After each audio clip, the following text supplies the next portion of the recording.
Banyak bersyukur kepada Allah Subhanahu wa taala atas segala limpahan nikmat, anugerah dan karunia yang telah Allah berikan kepada kita semuanya. Mudah-mudahan nikmat zahir Allah sempurnakan dengan nikmat batin. Nikmat dunia Allah sempurnakan dengan nikmat akhirat. Nikmat panjang umur, sehat walafiat Allah sempurnakan dengan akhir husnul khatimah. Amin ya rabbal alamin. Melanjutkan pengajian kitab Risalatul Jami'ah karya Al-Imam Al-Habib Ahmad bin Zain Al-Habsyi radhiyallahu ta'ala anhu wa radhah wa nafa'ana bihi wa bi'ulumihi fid dharain amin radhiyallahu ankum.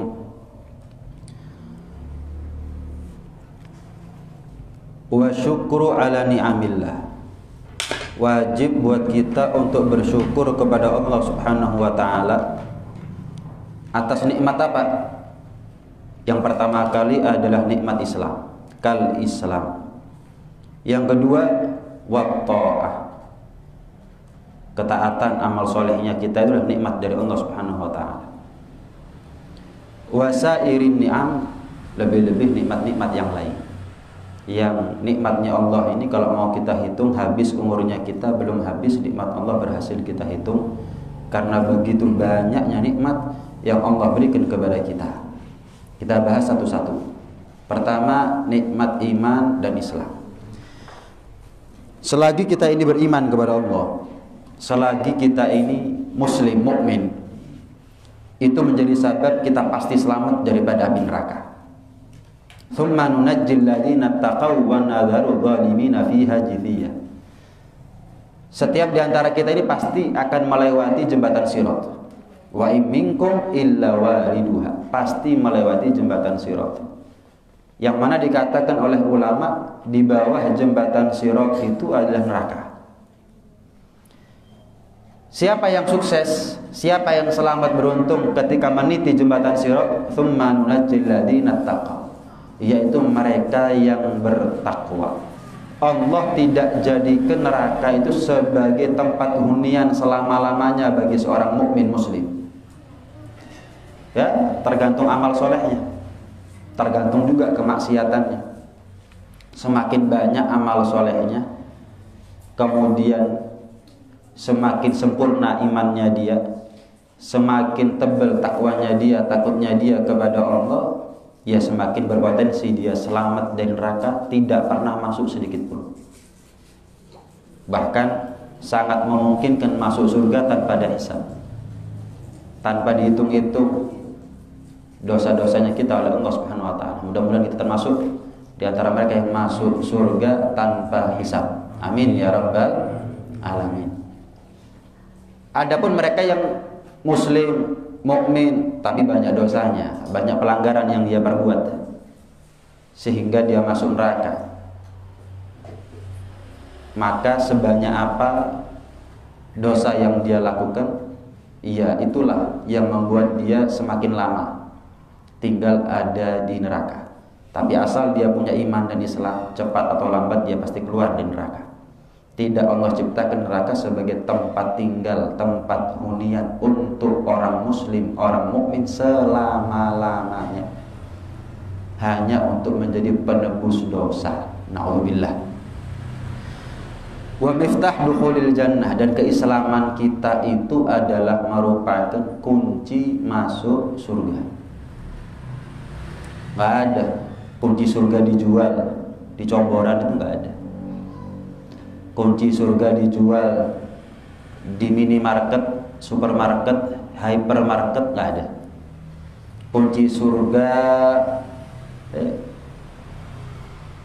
bisa dibeli dengan uang, dengan jabatan. Nggak berlaku uang nanti di akhirat. Yang berlaku adalah Islamnya kita, imannya kita. Nggak berlaku bintang 5-nya kita kalau perlu. Nggak berlaku jabatannya kita, status sosial kita ketika kita hidup di atas dunia nanti di akhirat, nggak berlaku. Yang berlaku adalah Islam dan imannya kita. Kunci masuk surga adalah iman dan Islam. Maka mensyukuri nikmat Islam itu salah satunya adalah dengan cara meyakini bahwa nikmat Islam itu nikmat dari Allah. Pernah memangnya kita minta kepada Allah gimana caranya kita lahir dari rahim seorang ibu yang muslimah, dari bapak yang muslim? Nggak pernah kita minta. Tapi Allah takdirkan kita menjadi anaknya muslimah, sehingga menjadi lebih mudah buat kita untuk memeluk agama Islam. Terarah, tergiring, terbimbing, tertuntun sedemikian mudahnya. Alhamdulillah, berapa banyak anaknya orang kafir ya kafir. Jarang anaknya orang kafir itu masuk Islam, itu jarang. Walaupun ada tentunya ya. Banyak juga, cuman rata-rata secara umum anaknya orang kafir, kafir. Alhamdulillah lah, kalau kita ini anaknya orang kafir gimana? Yakin kita Islam? Belum tentu. Yang Islam aja bisa keluar dari agamanya, bisa murtad, apalagi yang kafir masuk agama Islam. Itu gambaran bahwa nikmat Islamnya kita itu murni karena pemberian anugerah karunia dari Allah Subhanahu wa taala. Jangan sampai kita menganggap bahwa nikmat Islam itu adalah hasil dari jerih payahnya kita. Apa? Kalau ada orang ngaku-ngaku bahwa nikmat Islam itu gara-gara usahanya dia, apa usahanya? Saya tanya. Saya mau tanya, kita ini menjadi mulia gara-gara Islam atau Islam menjadi mulia gara-gara kita?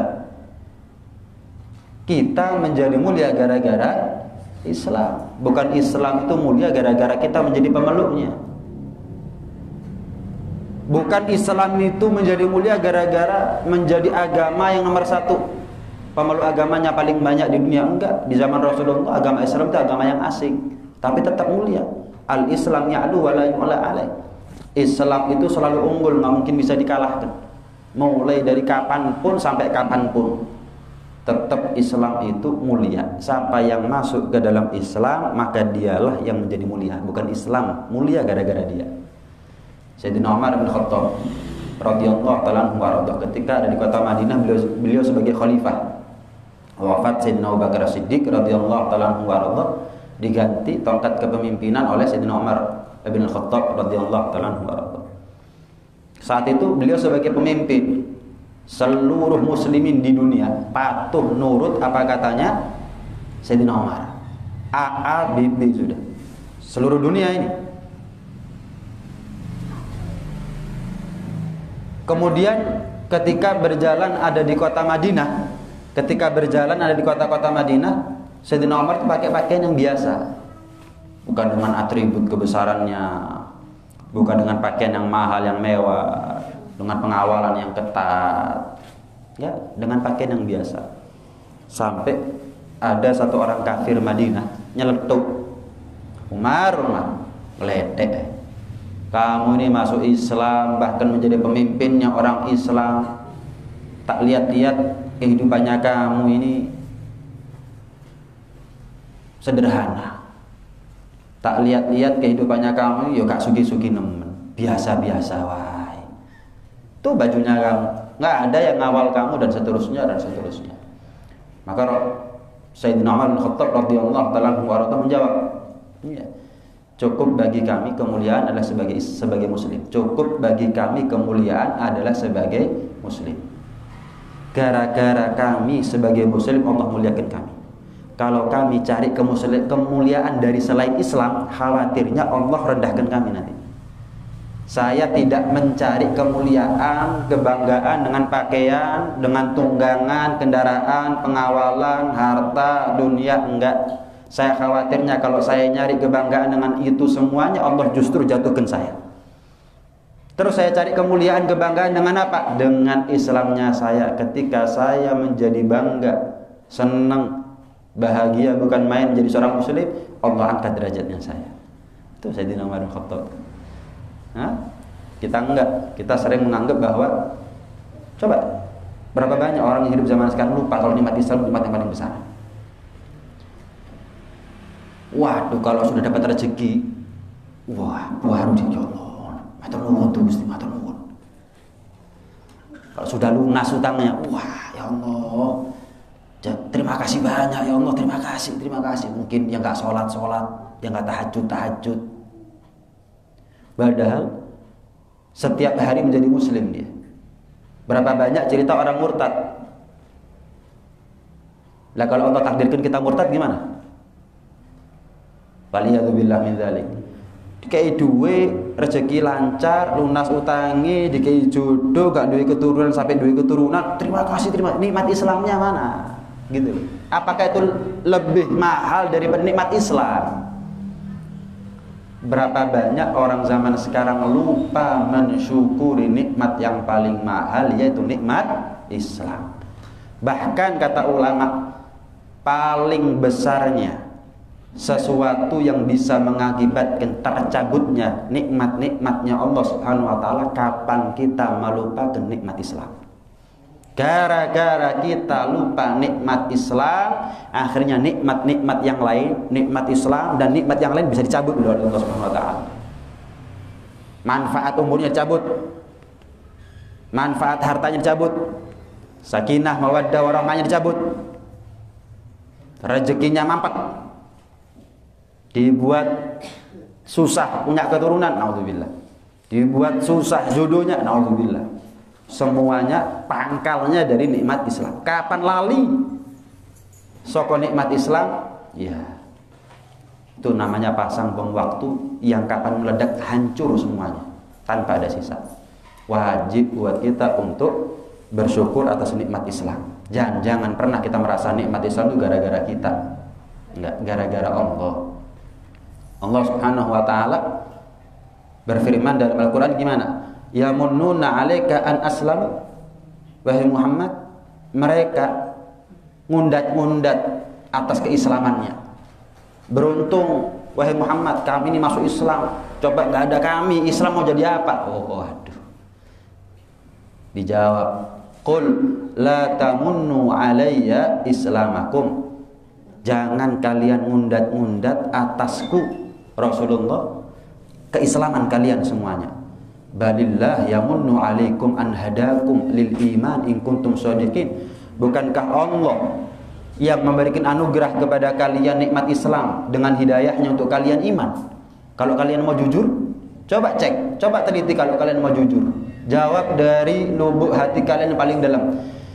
Kalian bisa menjadi Islam itu dan kalian bangga menjadi seorang muslim, menjadi pengikut Nabi Muhammad, menjadi orang yang beriman dengan Al-Qur'an. Itu nikmat dari siapa? Kok kalian ngundat-ngundat? Kok kalian ngungkit-ngungkit? Itu nikmat dari siapa? Dari Allah Subhanahu wa taala atas hidayahnya kepada kalian untuk kalian beriman. Kok diundat-undat? Dalam ayat yang lain Allah berfirman gimana? Walakinnallaha habbaba ilaikumul iman wa zayyanahu fi qulubikum. Allah yang membuat kalian cinta sama iman. Dan Allah yang membuat kalian merasa menjadi seorang mukmin itu indah, nikmat, nyenengno. Berapa banyak orang lain yang tidak merasa indah iman itu, yang tidak merasa bangga, sehingga mereka tetap dengan kafirnya, tetap dengan kemunafikannya dan seterusnya. Kita enggak, alhamdulillah. Berarti kita syukur, kita senang menjadi seorang mukmin. Kita sholat, berarti kita merasa ngeregani yang namanya nikmat iman dan Islam. Dengan apa? Jangan sampai hilang. Sholat, puasa, zakat, haji dan seterusnya. Wa karraha ilaikumul kufra wal fusuqa wal isyan. Dan bukankah Allah juga yang membuat kalian tuh nggak senang sama yang namanya kefasikan, kekufuran, kemaksiatan? Saya mau tanya, kita ahli maksiat atau bukan? Ahli maksiat ya. Tapi senang dengan maksiatnya kita. Loh. Yang membuat kita nggak senang itu siapa? Allah yang buat kita nggak senang itu. Kita lihat kadang-kadang orang kafir itu hidupnya nikmat. Tapi kira-kira ada yang mau jadi orang kafir di sini? Siapa yang membuat kita muncul nggak senang dengan kafir? Misal dadi wong kafir pasti sugih purun jenengan. Sekarang kafir, sekarang 10M kurang 100M sakti. Ada yang mau jual imannya? Loh, yang membuat orang itu nggak mau siapa? Di belahan bumi lain, nggak usah jauh-jauh Sitiarjo, gara-gara direnovasi rumahnya tok didolimani. Lah kita ini sakti loh gak gelem. Ojo man direnovasi rumah tok. Kebutuhan sembako disubsidi setiap bulan, pokok didolimani. Banyak orang yang mau seperti itu. Disekolahkan anaknya sampai S1, dirabekno kalau perlu. Pokok didolimani, banyak yang mau. Tapi Allah jadikan kita mau. Siapa yang buat kita mau itu? Siapa yang membuat kita teguh dengan prinsipnya gitu kalau bukan Allah Subhanahu wa taala? Terus kita mengatakan Islam itu beruntung ya, punya pemeluknya seperti saya. Untung Islam itu kalau punya pemeluk seperti saya. Apanya? Apanya yang untung itu? Nah,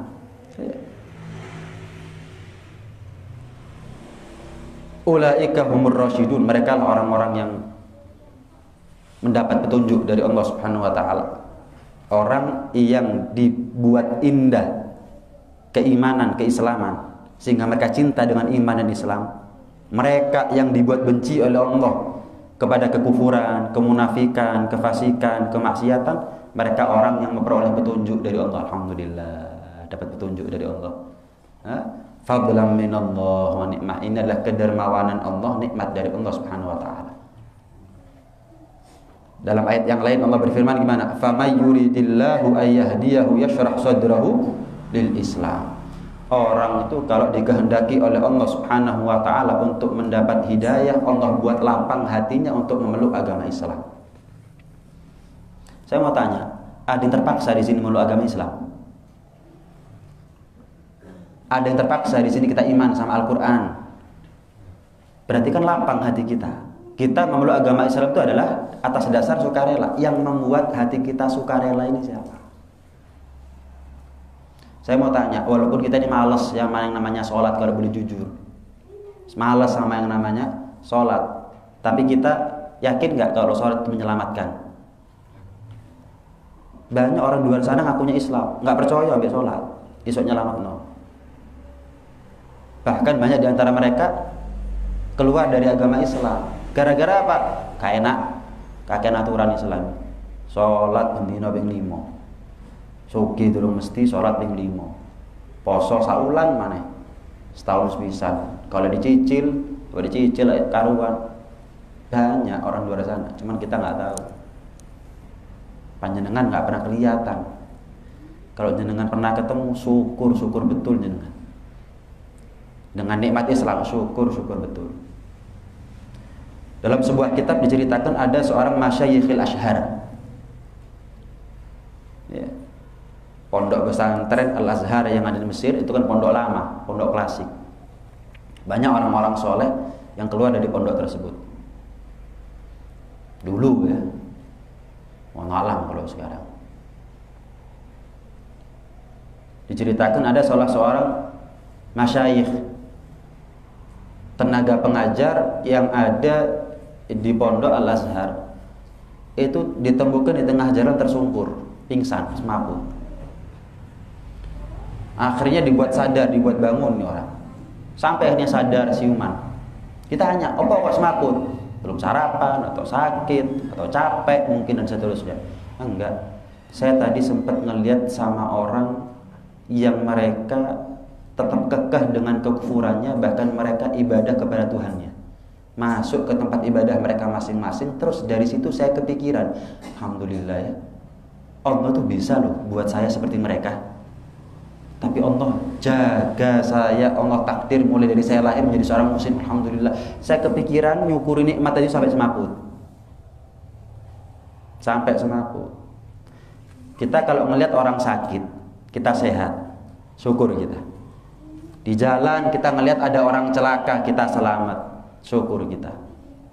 Kita di jalan ngelihat ada orang gila, kita waras, syukur kita.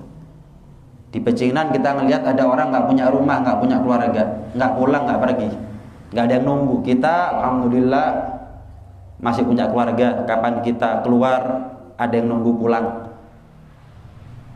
Kapan kita pulang ada yang nyambut. Kita punya tempat tinggal, kita punya mata pencaharian, kita punya rezeki. Nggak berharap dengan belas kasihnya orang lain. Alhamdulillah kita syukur. Kita pernah nggak ngelihat orang kafir terus kita syukur? Alhamdulillah aku muslim. Apakah nikmat Islam itu nikmat yang murah? Kok seringkali kita lupakan? Kita pernah nggak ngelihat tikus, ngelihat kucing, ngelihat kecoa, ngelihat cacing? Alhamdulillah, aku menungso. Kita pernah nggak ngelihat budak terus kita syukur? Alhamdulillah saya ini merdeka, udah manusia, merdeka, muslim. Panjang umur, sehat walafiat, rezeki, jodoh, keturunan. Coba bayangkan, semua kita punya kecuali Islam. Apa yang kita punya? Semua kita punya kecuali Islam kita nggak punya. Apa yang kita punya? Nggak punya apa-apa itu namanya. Kenapa?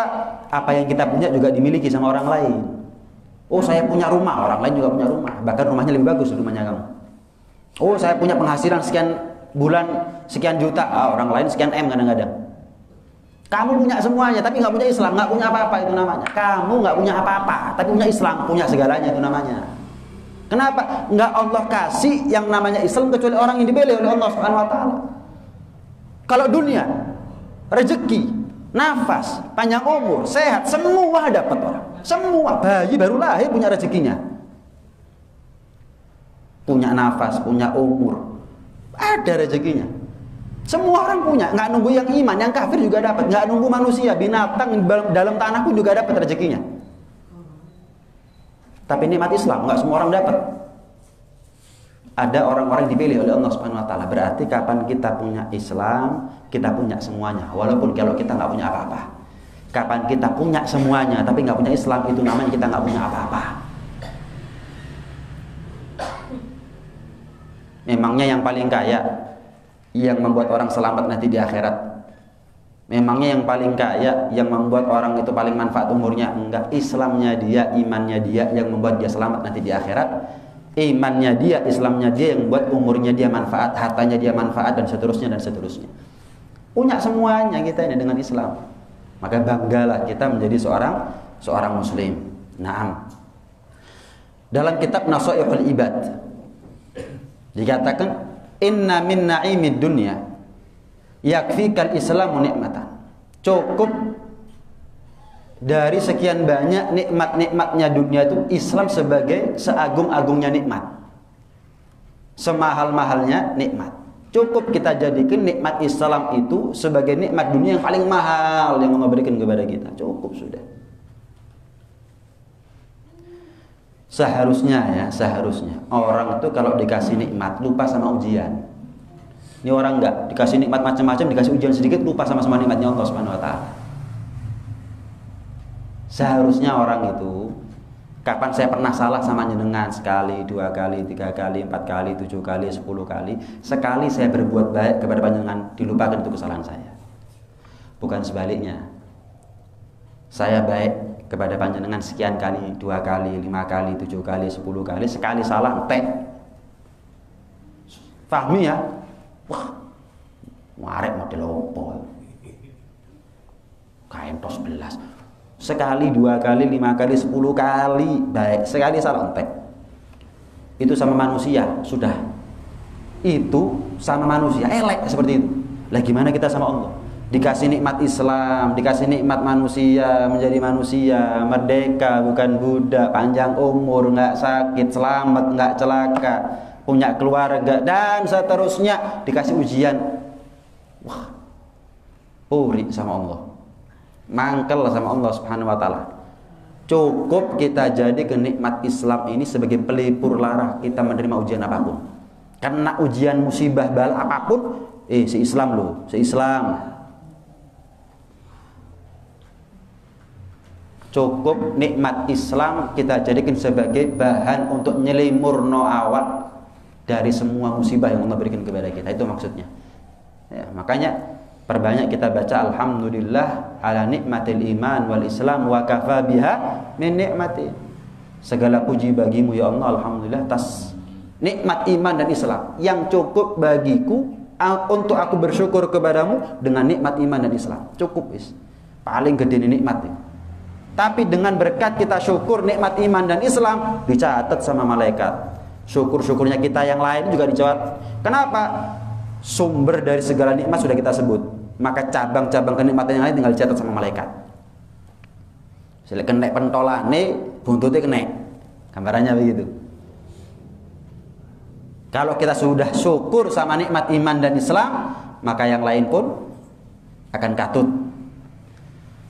Al-Imam Al-Haddad radhiyallahu ta'ala anhu warḍah mengatakan begini, fa inna Allah law a'ta ad-dunya bihadzafiriha 'abdan Kalau seandainya Allah itu memberikan dunia beserta isinya kepada seorang hamba, ada satu orang pemilik dunia beserta isinya, ya tambang emasnya, tambang peraknya, semua dunia beserta isinya miliknya dia tok. Tapi wa mana'ahul Islam, dia diharamkan oleh Allah, dihalang-halangi oleh Allah untuk percaya sama Islam. Fakana dzalika wabalan alaih, maka dunia yang dia punya itu menjadi percuma. Kenapa? Ada akhirnya, ada masanya kita memiliki dunia itu. Kata Imam Al-Haddad dalam kitabnya Al-Hikam, illam tatrukhu ikhtiyaran taraktahu ittiraran. Dunia itu kalau enggak kita tinggalkan secara sukarela, pasti kamu tinggalkan dunia dalam keadaan terpaksa. Kalau enggak kita tinggalkan dunia secara sukarela dari hati, pasti akan tiba masanya kita tinggalkan dunia dalam keadaan terpaksa.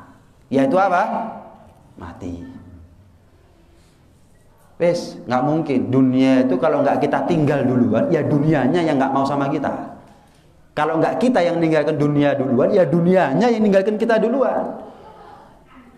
Bangkrut, kobongan, kemudian kemplang wong duwe nggak balik, kemudian wah macam-macam.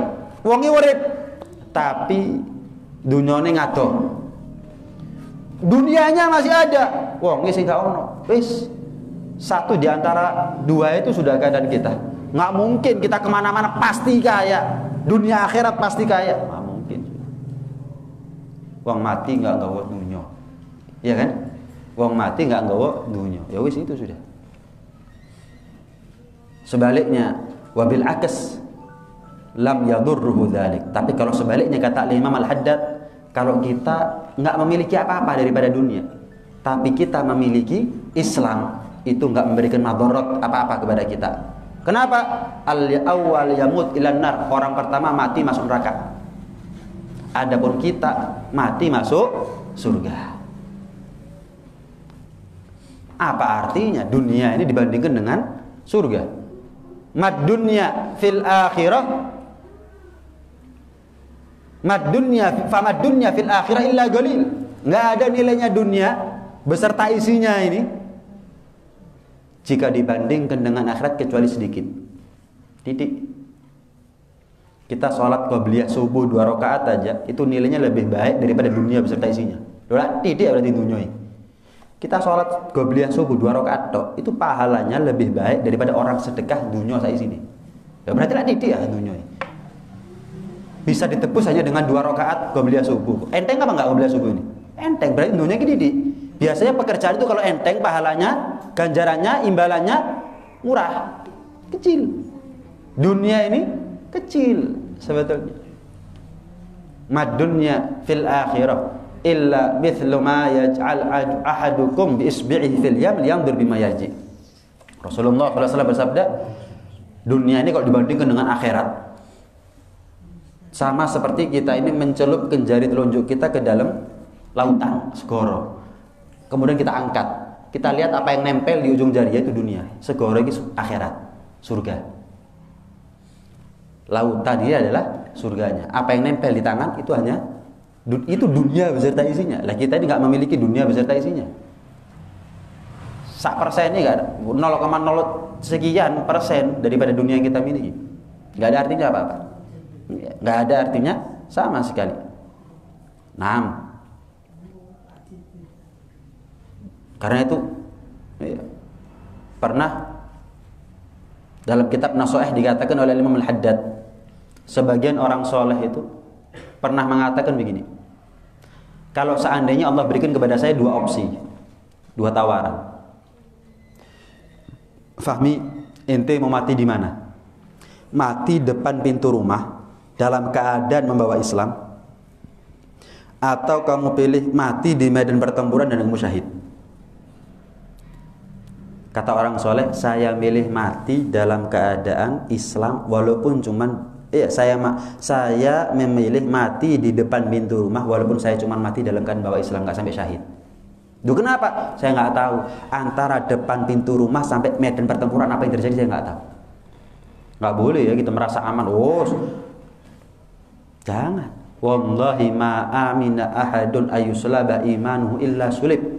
Sebagian orang soleh mengatakan demi Allah aku sumpah, tidak ada orang yang merasa aman akan agamanya kecuali justru nggak aman agamanya. Sepeda motor kita ngerasa aman nih, gak dijabut kuncinya, justru resiko. Bawa uang, ngambil ke ATM, duit 10 juta, aman, nggak dibungkus, nggak disembunyikan, nggak disamarkan, gowo tenteng ini, 5 juta kanan, 5 juta kiri, justru nggak aman. Perempuan aman, nggak usah nutup aurat, buka aurat, nggak apa-apa, aman, justru nggak aman. Sama, aman, imannya saya aman, justru nggak aman,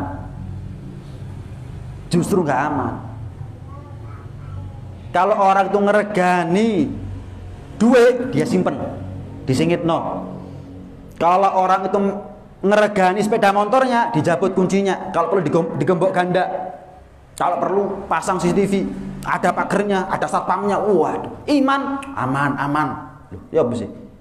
Lah kok luwih ngeregani sepeda motor di mana-mana dewe. Kalau orang tua itu betul-betul ngeregani anak putrinya, dijogo, gak gampang-gampang keluyuran. Auratnya dijaga, kumpulannya dijaga, kebiasaan hidupnya dijaga. Sama, orang itu kalau ngergani iman dijogo tenanan, jok sampai hilang ini. Sepeda motor malingi ketok, malingi iman gak ketok. Kita mau pakai pasang CCTV infrared pun juga gak bakal kelihatan setan itu nyolong imannya orang.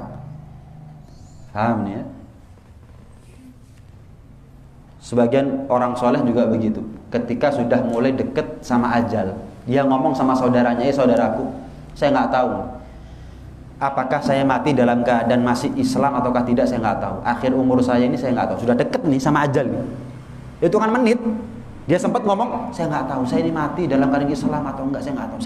Saya takut mati dalam keadaan di akhir-akhir nggak iman sama Allah. Saya takut. Saya nggak tahu. Kan husnul khotimah itu ya detik terakhir itu dicabut nyawanya dalam keadaan apa? Bukan beberapa menit sebelumnya, bukan. Dicabut dalam keadaan apa? Iman, Islam atau tidak? Saya takut. Tolong ya saudaraku ya, kalau kamu lihat ada tanda-tanda saya ini mati dalam keadaan Islam, disebutkan tanda-tandanya begini. Tolong ya, hartanya saya yang gak seberapa ini, kamu belikan kelapa dan manisan untuk dibagikan kepada anak-anak kecil, selamatan. Lek aku mati, nggawa Islam, nggawa iman, delon. Kamu lihat, ada nggak tanda-tanda saya mati bawa Islam, mati husnul khotimah? Kalau ada, aku jaluk tolong. Dunia aku iki sing titik, gak mungkin digawe warisan wis titik soalnya. Tolong gawe ono selamatan. Tuku ono permen, tuku ono pelembungan kena arek cilik-cilik. Bahasanya kita seperti itu. Tapi kalau saya mati dalam keadaan atau kamu nggak ngelihat tanda-tanda saya mati husnul khotimah, bilang sama orang-orang, tolong sholatono dulurku saaken. Wis. Tolong sholatono dulurku saaken. Gak usah nyebut mati nggak bawa iman karena kita nggak tahu. Gak usah nyebut mati husnul khotimah karena kita nggak tahu. Kita hanya menilai seseorang dari tanda-tandanya saja. Tolong sholatono. Tapi ternyata dia meninggal dalam keadaan iman. Lihat sampai akhir, menjelang akhir umurnya dia nggak merasa aman dari kehilangan iman. Kok kita ini mungkin umurnya kita masih 100 tahun lagi mungkin ya. Purun dengan umur sampai 100 tahun lagi nih. Purun ya. Masalah gimana hidupnya sih gak ero, sementing urip dhisik. 100 tahun misalkan. Kita kadang-kadang merasa aman. Kadang-kadang kita kurang apa saya, Bib? Salat yo kena. Ngaji Quran yo istiqomah. Zikir wiritan yo istiqomah. Kurang apa mosok. Kalau bukan orang seperti saya yang mati bawa iman, siapa lagi sudah. Waduh. Tidak merasa aman seseorang daripada keimanannya, daripada agamanya, justru semakin rentan agamanya. Waliyadzubillah min dzalik. Naam. Ya. Kemudian Al-Imam Abu Thalib Al-Makki dalam kitabnya Qutul Qulub mengatakan begini, sebagaimana Allah kadang membuat tubuh kita ini taat, tubuh kita kadang-kadang juga maksiat, ya enggak? Kita ini kadang-kadang tubuhnya ini taat, kadang-kadang maksiat. Tapi saya mau tanya, hati kita pernah nggak berubah dari iman kafir, kafir iman lagi, iman kafir lagi, pernah? Pernah apa buatan? Dari iman kafir, kafir iman lagi pernah? Nggak pernah kan ya? Kalau pernah ya nggak apa-apa, asal balik lagi dalam agama Islam. Tubuhnya kita ini taat maksiat, taat maksiat, taat maksiat, dibolak-balik sama Allah Subhanahu wa taala. Tapi hatinya kita iman tetap. Nggak pernah. Loh, kalau misal Allah mau sebagaimana tubuhnya kita ini dibolak-balik, kadang taat, kadang maksiat, kadang taat, maksiat, hatinya kita juga begitu, kadang iman, kadang kafir, kadang iman, kadang kafir. Ya apa kira-kira? Segampang itu kita taat, segampang itu kita maksiat. Segampang itu kita iman, segampang itu kita kafir. Ya apa kira-kira? Ayo. Lawan kita ini mati dalam keadaan maksiat, suul khotimah, lagi gimana kalau kita mati pas kafir? Waliyadzubillah min dzalik. Lihat. Niat ini amal hati. Kadang-kadang niat yang kita kenceng, bersih, suci. Kadang-kadang niatnya kita ini kotor, najis, menjijikkan, riya, sombong, pamer, ini dan itu. Diwala-walik sama Allah SWT. Kadang kena, kadang nggak kena, kadang rusuh, kadang bersih, kadang suci, kadang najis, kadang bisa dilihat, kadang nggak bisa didelok, mambu. Wah, diwala-walik. Seandainya hatinya kita ini juga tempatnya iman, seandainya imannya kita diwala-walik sama Allah Subhanahu wa taala, ya apa kira-kira? Tapi lihat, sekalipun kita taat maksiat, niat kena, kadang nggak kena, imannya kita tetap dibuat kokoh oleh Allah Subhanahu wa taala. Tetap iman. Subhanallah. Itu kan nikmat dari Allah Subhanahu wa taala. Enggak sadar kita selama ini. Itu kan nikmat dari Allah Subhanahu wa taala. Semudah itu loh Allah bolak-balik keadaan seseorang itu. Sebagaimana Allah mudah bolak-balik taat maksiatnya kita dengan anggota tubuhnya kita. Niat-niatnya kita dengan amal hatinya kita. Karena itu dikatakan syukur atas nikmat iman itu adalah termasuk daripada paling afdolnya syukur. Sebaliknya lupa, lalai, apalagi sampai kufur atas nikmat iman dan Islam, itu adalah lupa, lalai, dan kufur yang paling fatal. Lupa nyukuri nikmat fatal. Akan lebih fatal lagi kalau kita sampai lupa nyukuri nikmat berupa nikmat iman dan Islam. Terakhir diceritakan Nabi Yakub alaihissalam. Nabi Yakub alaihissalam ini ketika terpisah daripada Nabi Yusuf kan banyak nangis sampai buta. Dalam satu tafsir dikatakan terpisah 40 tahun namanya. 40 tahun namanya. Mulai si kecil sampai jadi raja itu Nabi Yusuf. 40 tahun, banyak nangis sampai buta. Sekali waktu Nabi Yakub alaihissalam berjumpa dengan malaikat maut di dalam mimpi. Nabi ya, wajar. Ketemu malaikat maut gampang. Nabi Ibrahim juga pernah, Nabi Musa juga pernah, Nabi Muhammad SAW juga pernah. Nabi Yakub mimpi ketemu malaikat maut. Ditanya, malaikat, saya mau tanya, Yusuf ini masih hidup atau sudah meninggal sih? Saya ini sudah sekian lama, 40 tahun nggak ketemu. Yusuf ini masih hidup, anak saya, atau sudah meninggal? Oh, hidup. Bahkan kabar gembira bagi kamu, Yakub. Allah bilang, kamu atau Yusuf tidak akan meninggal kecuali sudah kumpul, sudah ketemu. Kan terpisah. Kalau sudah ketemu, nggak mungkin mati kalian berdua kecuali ketemu. Setelah sekian tahun ketemu sama Nabi Yusuf alaihissalam. Diceritani, saya pernah ketemu malaikat maut dalam mimpi. Saya tanya, kamu ini mati atau belum, Yusuf? Aku tanya, jawabannya malaikat, enggak, masih hidup. Bahkan Allah jamin, Allah janji, enggak Yakub, enggak Yusuf, enggak ada yang mati kecuali Yakub dan Yusuf ketemu. Nabi Yusuf tanya, lah kalau begitu, kalau Anda tahu, yakin, ngerti bahwa Anda pasti ketemu dengan saya, lah terus kenapa kok sampai banyak nangis? Kenapa kok sampai banyak nangis? Aku khawatir saya ketemu sama kamu dalam keadaan kamu berubah sudah agamanya. Iya, ketemu di dunia, tapi bisa di akhirat. Lindungi agamanya anak kita itu. Hati-hati, jangan hartanya anak kita yang dilindungi. Kayak sepeda motor jogo lu nak, anaknya gak dijogo. Kasih HP, kain sing kenal lu nak, jangan sampai hilang, jangan sampai rusak, jangan sampai lugur. Anaknya gak dijogo. Beli giwang, ya, anting, gelang, kalung, hati-hati, jangan gampang-gampang gawe.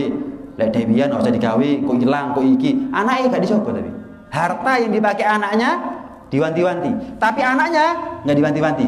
Jogon imanmu nak, jogon imanmu, jogon kehormatanmu nak, jogon nama baik keluarga, nama baik bapak ibu, wanti-wanti, jogo nak. Enggak, kumpulani sopo gak popo, terserah. Sing penting montore aman, sing penting kalungi aman, gelangi aman, HP ini aman.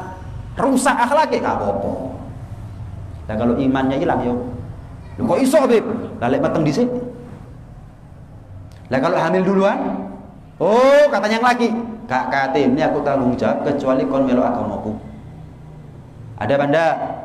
Banyak. Apa Anda kira dulu orang tuanya itu bilang sama anaknya, nak jogon yo Islam? Enggak. Kalau dia betul-betul jogo Islam, nggak mungkin anaknya sampai direnggut kehormatannya oleh seorang pemuda kafir sampai melo agamane. Ninggal wong tuane melo bojone. Banyak kisah seperti itu. Anaknya kita, seperti Nabi Yusuf, Nabi masih dikhawatirkan, dipikiri sama Nabi Yakub. Aku khawatir kamu berubah agamamu, itu yang buat aku nangis. Iya kumpul di dunia, leka kumpul di akhir pada begoro. Lihat, kata Imam Al-Haddad, manusia sekarang ini Islamnya cuma di lisan, adapun hatinya kosong daripada Islam. Islam KTP maksudnya. Bahasanya kita Islam KTP. Persis dengan Imam Haddad. Manusia ini zamannya beliau, apalagi zamannya kita. Zamannya beliau berani mengatakan, sudah mengatakan bahwa Islam itu cuma di lisan. Adapun janan khali, adapun hati udah kosong daripada Islam. Nah, coba kita introspeksi diri. Sudah sejauh mana kita ngeregani nikmat Islam?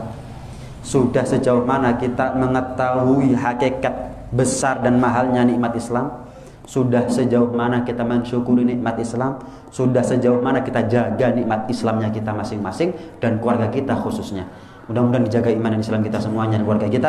Mudah-mudahan sampai mati kita tetap iman dan Islam, bahwa iman dan Islam, meninggal dalam keadaan husnul khotimah, kumpul di surga bersama orang tua kita, kakek nenek moyang kita, muslimin muslimat semuanya dalam keadaan senang, dalam keadaan bahagia, kumpul bersama Habibuna Muhammad sallallahu alaihi wa alihi wasallam. Amin Allahumma amin amin ya rabbal alamin. Rabbana anfa'na bima 'allamtana